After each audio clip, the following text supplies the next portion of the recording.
Entre le départ pour les catholiques et les juifs qui disent eux c'est à la fin, et qui disent qui plus est qu'il faut arriver par étapes à cet idéal pour favoriser le retour du Messie, roi des Juifs, eh bien il faut donc procéder à des mesures qui quelquefois vont être violentes. Alors c'est très intéressant de voir que pour cela il faut, et là je ne fais que reprendre exactement les travaux d'un éminent auteur israélien, historien et philosophe, qui s'appelait Gershom Scholem, qui a écrit un livre passionnant qui s'intitule « Le messianisme juif, essai sur la spiritualité du judaïsme », que j'ai lu crayon à la main,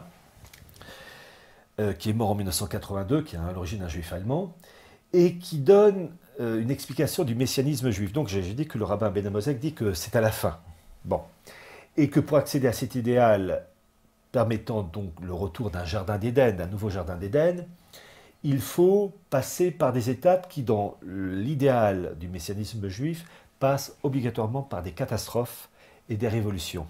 Et ces catastrophes, révolutions permettent de rebondir pour peu à peu, à nouveau, enfin, relancer une course pour aboutir, en fin de course, à l'arrivée du Messie. Et pour cela, je vais citer un extrait absolument extraordinaire de cet historien israélien, Gershom Scholem, sur le messianisme juif. La citation est un peu longue, mais elle est très profonde et chaque mot a son importance, avec des répercussions politiques, économiques, militaires, puis regardons ce qui se passe dans le monde. Et après avoir lu cela, vous allez comprendre mieux l'idéal du messianisme juif.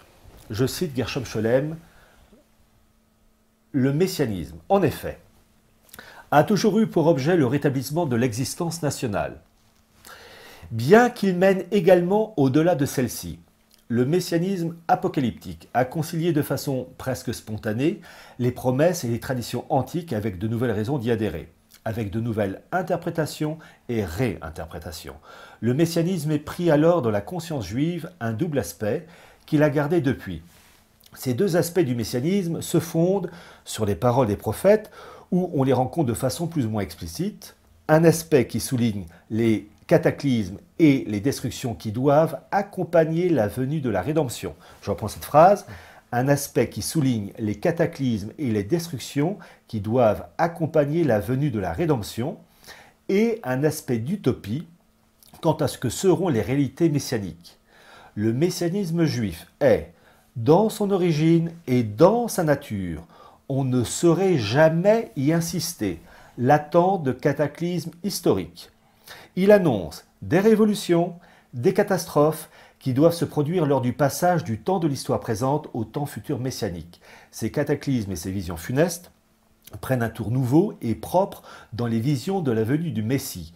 On les retrouve en effet dans l'ère de transformation ou de destruction qui verra naître la rédemption messianique. C'est pourquoi cette période est regardée dans le judaïsme comme celle des souffrances de l'enfantement du Messie. Messianisme juif, Gershom Scholem, pages 31 et 32.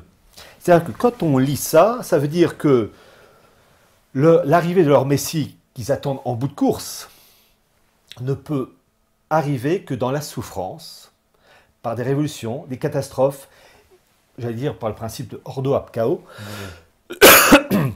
et que peu à peu, grâce à ces souffrances, à ces guerres, à ces révolutions, et après tout, la révolution de 1789 en est le prototype le plus parfait. D'ailleurs, je cite à un moment donné un passage de Gershom Scholem sur la Révolution française, que je citerai tout à l'heure plus exactement quand je parlerai des branches comme Sabbatai Tzvi et Jacob Frank, où il parle de la Révolution française qui correspondait finalement à cet idéal de catastrophe pour passer à une étape supérieure. La citation est un peu longue, mais elle est d'une profondeur. Bon. Donc, c'est très intéressant de voir que le Messie que les Juifs attendent toujours, c'est en bout de course. J'ai repris ce qu'a dit le rabbin Ben Amosek. Et pour y arriver, il faut des catastrophes, des révolutions, des cataclysmes. Et plus c'est lourd, plus ces révolutions sont lourdes, puissantes, etc., plus on accélère l'arrivée de ce Messie. On peut dire qu'on est dans une période assez prolifique. J'osais à peine le dire. J'osais à peine le dire. Effectivement, on est dans une époque où... bon, bref.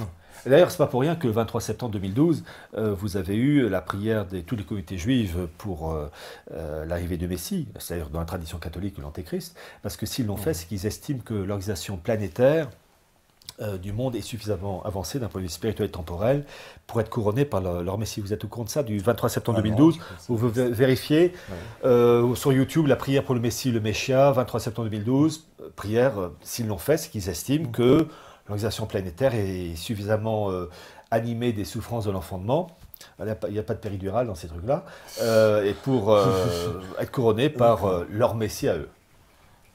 On peut dire que, effectivement, c'est-à-dire que c'est vraiment par le chaos, quoi, qui je ne fais que reprendre. Un accouchement dans la douleur. Hein. Le messianisme juif est dans son origine et dans sa nature, on ne saurait jamais assister là-tant de cataclysmes historiques. Donc, quand on voit les cataclysmes comme la révolution bolchevique, 1917, le nazisme, pourquoi pas, la révolution de 1789, tous les grands événements politiques et militaires et économiques. Les guerres mondiales, etc. Bien les souffrances de l'enfantement, quand ça se traduit par des morts, on peut se dire que ça peut rendre service. Si vraiment on reprend les textes. Et après tout, c'est quand même le spécialiste Gershom Scholem et je lui fais confiance. Et donc on va faire.